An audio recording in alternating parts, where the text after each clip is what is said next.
Du ciel, le lac Rose ressemble à une mer de coton coloré, une étendue d'eau calme, aux reflets roses uniques au monde. Pourtant, sous cette beauté tranquille se cache un lieu de travail dur et éprouvant. Le lac Rose n'est pas seulement un paysage, c'est une source de vie, une richesse naturelle exploitée depuis des générations.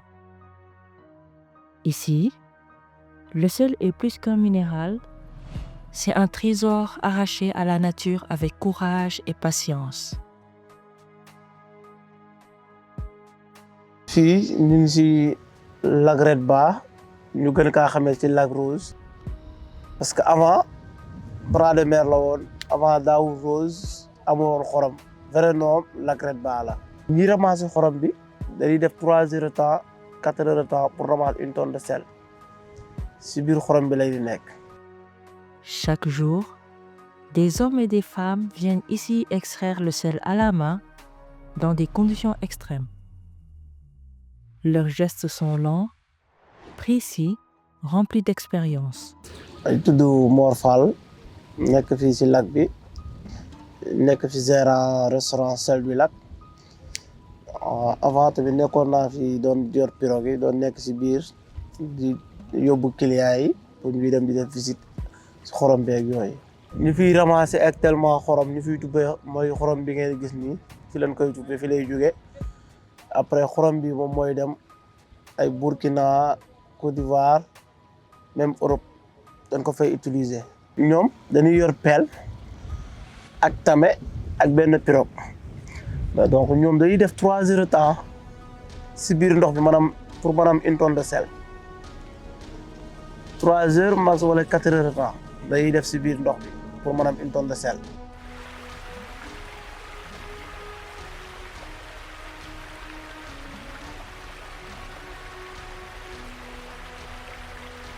Assalamualaikum warahmatullah. Man mooy Baba Dembélé bu ñëwee fii bu waxee Baba Dembélé man kese la depuis en 2006 maa ngi si làkk ba maa ngi tippa xorom depuis en 2006 ba léegi. Depuis 2006, Dembélé travaille chaque jour dans les eaux salées du lac Rose.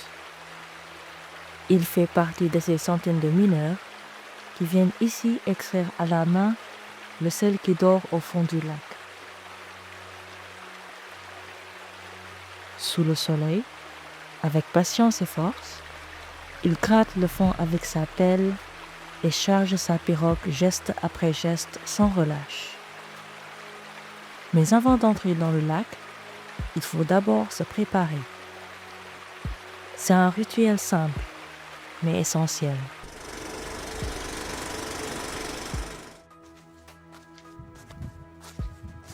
ok léegi nu départ dem mu ko ñëw fii c'est fii ki ñun mu ko def préparation fii buntu mu ko ne ñun jël ndox sangu après def préparation gis naa gant bi avec bii damay def sama bagage yi. Certains enduisent leur peau de beurre de karité pour se protéger du sel. Dembélé, lui, se verse simplement de l'eau sur le corps pour mieux supporter les heures à venir. donc maa ngi jël bagage yi dama liggéey donc kenn du jël fii kenn du jël bagage jàmbur par exemple bagage ku ne xam na sa bagage kenn du jël bagage jàmbur. Une autre journée commence dans ce lac où chaque geste est un combat et chaque récolte une victoire. Tranquillement, il pousse sa barque vers le large et déjà le sel brille sur la surface. Dans sa petite pirogue, il range calmement ses outils, une pelle, un panier et beaucoup de courage. Avant de partir, il prend un moment pour prier, une manière de se confier à Dieu, de demander la force et la patience pour affronter une nouvelle journée de labeur. Bon, souvent damay dugg 9h souvent vers moins ça dépend de air xam nga air yi souvent day sori souvent day wàcc donc souvent ay 8h30 ou bien souvent 8h40 ou bien souvent 9h lay dugg mais génn bi 14h 13h30 13h40 14h damay génn wàcc xorom bi débbi cré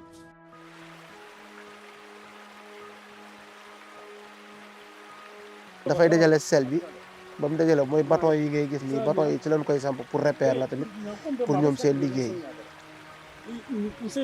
mais donc fii par an dañuy récolter 24 000 tonnes de sel 24 000 tonnes de sel yooyu noonu après ñoom moom la ñuy génne si biti maanaam kenn ku ne day une tonne de sel daal pirogue bu nekk mais kenn ku ne moo koy liggéey par personne moo koy liggéey ko. commencé 5e mois dem 6e mois day bari bu bari souvent depuis 4 mois xorom day xorom bu bari mais 5e mois 6e mois chaque année fii xorom bu bari waaw mais avant que taw commencé bi avant taw waaw day fekk bari na tout partout xorom la waaw mais bu taw commencé foofu xorom bi day taxaw mais day fekke xorom bari na si ndogu mën naa dem tippa ñëw verser toujours même bu fekkee day taw bu fekkee am na xorom kay xorom du seey. Dans l'eau jusqu'à la taille, Dembélé racle lentement le fond du lac avec sa pelle. Chaque geste est précis, répété des centaines de fois. Il remplit des paniers de sel qu'il verse dans sa pirogue sous un soleil qui tape fort dès le matin.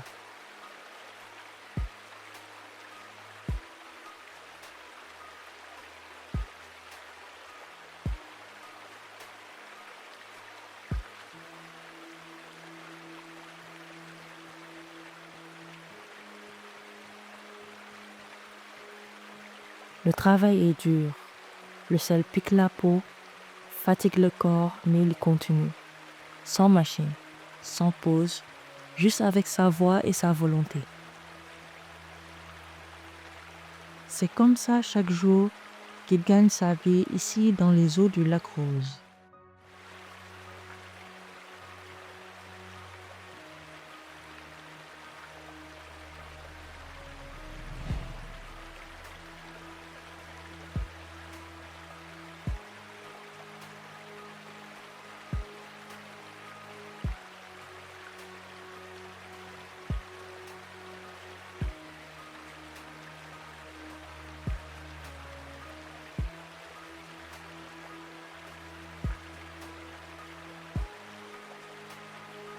Le soleil s'incline, emportant avec lui une nouvelle journée de labeur.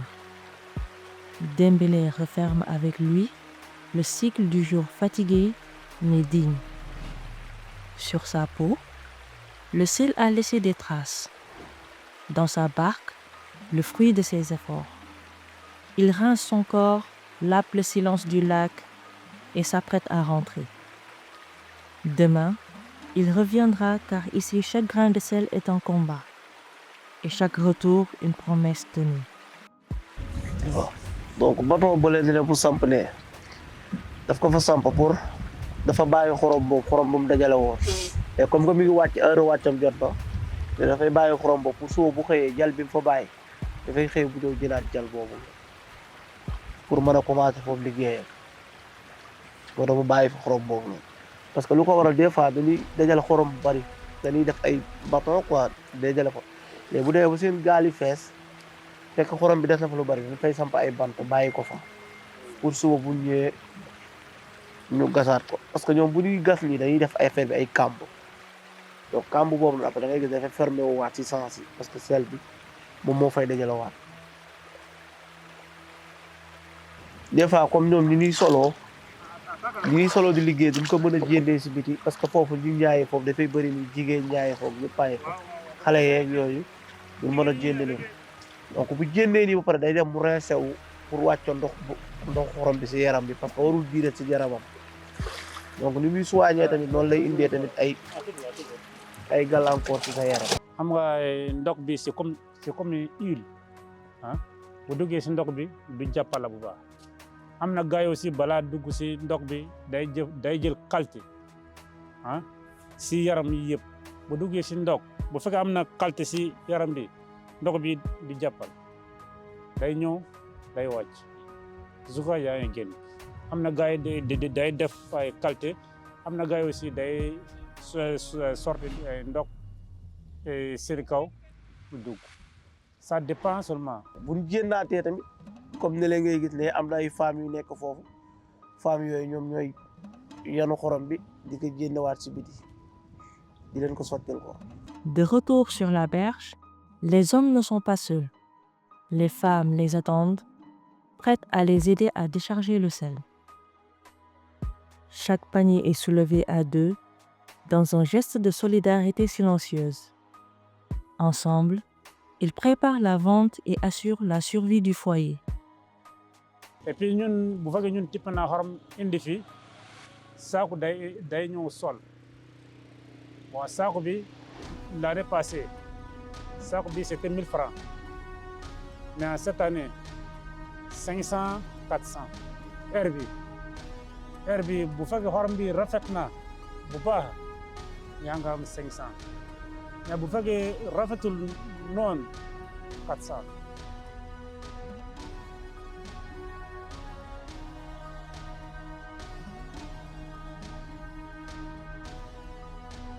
même léegi man jaay naa jaay naa woto bu ndaw fii génn naa 80 sacs mais xorom boobu rafet na jaay naa borom 600 léegi woto bi si am na Sinwaa nekk Dakar day ñëw jël xorom bi dem si usine xorom bu rafet la mais bu fekkee de qualité boobu xorom bu ñaaw yi 400 la bu rafet yi 500 600.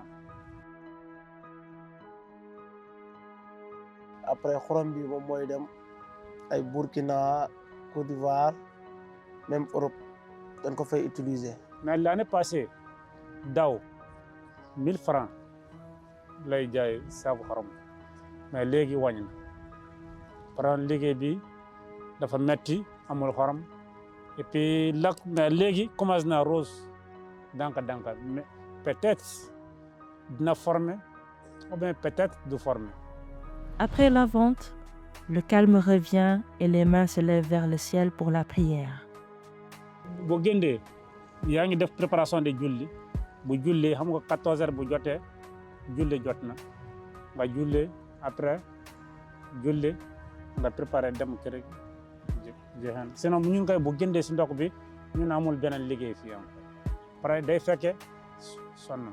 Alors que les pirogues quittent la berge et que les voix se taisent, le lac retrouve son silence et peu à peu sa couleur.